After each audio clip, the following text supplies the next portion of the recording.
ವಿಚಾರದಲ್ಲಿ SDPIನ ಕಾರ್ಯಕರ್ತರು ಹೋಗಿ ಯೂಟ್ಯೂಬರ್ಗಳನ್ನು ಭೇಟಿ ಮಾಡಿದ್ದಾರೆ. ಅದಕ್ಕೆ ಸುನೀಲ್ ಕುಮಾರ್ ಅವರು ಹೇಳಿದರೆ ಹಾಗೆ ಧರ್ಮಸ್ಥಳ ಅಂತ ಹೇಳ್ಬಿಟ್ಟು ಒಂದು ಟೂಲ್ ಕಿಟ್ ಇದು ಅಂತ. ಧರ್ಮಸ್ಥಳದ ವಿಚಾರ ಬಹಳ ಸೂಕ್ಷ್ಮವಾಗಿರ್ತಕ್ಕಂಥ ವಿಚಾರ. ರಾಜ್ಯ ಸರ್ಕಾರ SITಯನ್ನು ಸ್ಥಾಪನೆ ಮಾಡಿ ಕಳೆದ 10-15 ದಿನಗಳಿಂದ ಏನೇನು ಸಿಕ್ಕಿದೆ ಅದು ಮಾಧ್ಯಮದವರು ನನಗಿಂತ ಚೆನ್ನಾಗಿ ನಿಮಗೆ ಮಾಹಿತಿ ಇದೆ. ಇನ್ನೂ ಬೇಕಾದ್ರೆ ಒಂದು ತಿಂಗಳು ಮುಂದುವರಿಸಲಿ, 13 ಪಿಟ್ಗಳಲ್ಲ, ಇನ್ನೂ 15 ಜಾಗದಲ್ಲಿ ಬೇಕಾದ್ರೆ ಗುಂಡಿ ತೋಡು ಹುಡುಕಂತ ಕೆಲಸ ಮಾಡಲಿ.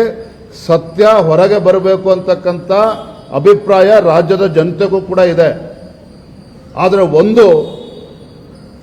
ಇವತ್ತು ಸತ್ಯವನ್ನು ಹುಡುಕ್ತಕ್ಕಂಥ ವಿಚಾರವನ್ನು ಇಟ್ಕೊಂಡು ಇವತ್ತು ಧಾರ್ಮಿಕ ಒಂದು ಭಾವನೆಗಳಿಗೆ ಧಕ್ಕೆ ತರ್ತಕ್ಕಂಥ ಕುತಂತ್ರ ಷಡ್ಯಂತ್ರವು ಕೂಡ ನಡೀತಾ ಇದೆ ಅನ್ನುವ ಚರ್ಚೆಗಳು ಕೂಡ ಆ ಭಾಗದ ಜನರಲ್ಲಿ ಇವತ್ತು ಕೇಳಿ ಬರ್ತಾ ಇದೆ.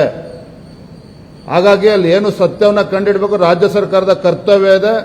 ಸಾಕಷ್ಟು ಅನುಮಾನಗಳಿಗೆ ಎಡೆಮಾಡಿಕೊಟ್ಟಿರ್ತಕ್ಕಂಥ ಈ ಧರ್ಮಸ್ಥಳದ ಘಟನೆ ಸತ್ಯ ಹೊರಗೆ ಬರಲೇಬೇಕು, ತನಿಖೆ ಆಗಲೇಬೇಕು, ಸರಿಯಾದ ರೀತಿ ಪಾರದರ್ಶಕವಾಗಿ ತನಿಖೆ ಆಗಬೇಕು ಅಂತಕ್ಕಂಥದ್ದು ನಮ್ಮ ಸ್ಪಷ್ಟ ನಿಲುವಿದೆ. ಆದರೆ ತನಿಖೆ ವಿಚಾರವನ್ನು ಇಟ್ಕೊಂಡು ಅಲ್ಲಿ ಹಿಂದೂಗಳ ಅಥವಾ ಧಾರ್ಮಿಕ ಒಂದು ಭಾವನೆಗಳಿಗೆ ಧಕ್ಕೆ ತರ್ತಕ್ಕಂಥ ಕೆಲಸ ಮಾಡಿದ್ರೆ ಖಂಡಿತ ಅದನ್ನು ನಾವು ನೋಡ್ಕೊಂಡು ಸುಮ್ಮನೆ ಕೂರ್ತಕ್ಕಂಥ ಪ್ರಶ್ನೆನೇ ಇಲ್ಲ. ಆದರೆ ಜೊತೆಗೆ ನೆನ್ನೆನೂ ಕೂಡ ಹೇಳಿದ್ದೇನೆ, ಇವತ್ತು ಮಾಧ್ಯಮ ಏನು ಕೆಲಸ ಮಾಡ್ತಾರೆ ಅವ್ರ ಮೇಲೂ ಕೂಡ ಹಲ್ಲೆ ಮಾಡ್ತಕ್ಕಂಥದ್ದು ಸರಿಯಲ್ಲ. ಅದನ್ನು ಕೂಡ ನೆನ್ನೆ ನಾವು ಪ್ರಸ್ತಾಪ ಮಾಡಿದ್ದೇನೆ. Thank you.